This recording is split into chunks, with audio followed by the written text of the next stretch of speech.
Bonsoir, je suis Abdessalam Boujedraoui. Aujourd'hui, je vous présente une seconde citation, un adage issu de la sagesse arabo-musulmane. Allons-y donc, que nous dit donc cette citation d'aujourd'hui. Une personne égarée, tu l'éclaireras à deux reprises. Si cette personne égarée persiste dans son aveuglement, tu lui tournes le dos, tu l'abandonnes et tu t'en vas. Alors c'est une situation qui est très connue chez moi au Maroc, mais je pense qu'elle existe également dans les autres pays du Maghreb. Alors que nous dit cette citation? Alors d'abord je vous explique la citation, cet adage, ensuite le danger qu'il pourrait présenter. Alors allons-y donc. Cet adage, donc, je le répète, très populaire, dit que si tu rencontres une personne qui emprunte une mauvaise direction, ton devoir est de lui dire attention madame, attention monsieur, la voie que vous empruntez peut vous conduire vers une catastrophe. Ici, la personne peut très bien réagir dans le bon sens et arrêter son comportement ou bien persister. Alors si cette personne persiste dans son égarement, dans son comportement funeste, vous revenez une seconde fois avec vos conseils et vous lui dites, monsieur, madame, faites attention, ce que vous faites peut vous conduire vers quelque chose de très grave pour vous.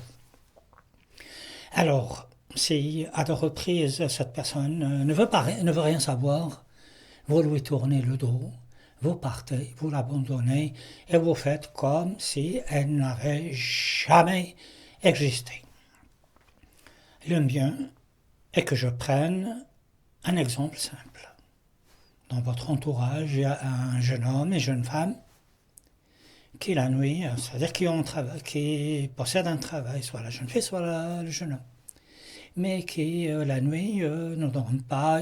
Cette personne passe son temps, sa nuit, à jouer à des jeux électroniques, et le matin, elle ne se réveille pas, elle va à son travail en retard. Alors vous arrivez, vous lui dites à deux reprises, monsieur, madame, attention, si vous n'allez pas à votre travail, vous allez le perdre, vous vous retrouverez dans le chômage, ensuite peut-être dans la rue. Vous lui dites à deux reprises, si malgré tout ce jeune homme, cette jeune femme persiste à veiller à des heures tardives et aller à son travail, au travail en retard, c'est le pire ça, vous dites, je fais mon devoir, je me barre et je ne reviens plus. Comme je vous l'ai dit au début, parfois dans cet exemple, les choses sont très aisées. Pourquoi? Parce qu'il est connu que si une personne arrive tout le temps en retard à son travail, elle sera automatiquement licenciée. Mais faisons attention, il existe des situations dans lesquelles cet adage peut être dangereux. Alors je vous donne un autre exemple. On imagine, là j'inverse le rôle, une jeune femme qui est père de famille. Je veux dire une jeune femme c'est elle qui survient aux besoins de son mari et de ses deux enfants. Je suppose qu'elle a deux enfants. Cette femme donc travaille pour le bien-être. C'est une femme qui est honnête, qui est régulière, qui possède une grande probité, une grande rigueur. Et là, une autre femme va l'aborder, une femme dévote, une femme bégote. Elle va lui dire, mais madame, ce que vous faites, ce n'est pas bien, ce n'est pas le droit chemin. Le droit chemin, c'est de venir avec moi dans le temple et de prier tout le temps. C'est-à-dire d'en faire elle une autre bigote, une autre dévote. Et surtout, elle va lui dire, mais vous savez, votre mari et vos enfants, ils ne se comportent pas d'une bonne manière.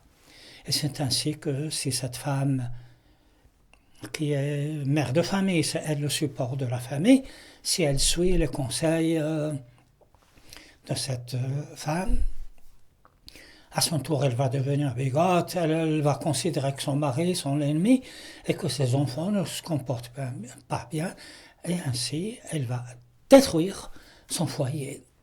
Ce que je voudrais dire par cette remarque est que, finalement, les adages, les situations, les citations, c'est très bien, mais à condition qu'elle soit dans un milieu averti, un milieu éduqué, un milieu qui a une conscience de ce qui est bien, de ce qui est mal. Or, de nos jours, je peux vous le garantir, nous sommes dans une sorte d'hystérie collective et je vous prie de faire bien attention à ces adages, à ces citations, à ces conseils que l'on faudrait vous donner. Parfois, ce sont de mauvais conseils. Voilà, c'est tout ce que j'avais à vous dire. Je vous invite, si vous le voulez bien, à vous procurer mes livres, mes essais qui sont disponibles sur Amazon. Je suis Abdessalam Boujedraoui, je vous dis à bientôt et d'ici là, portez-vous bien.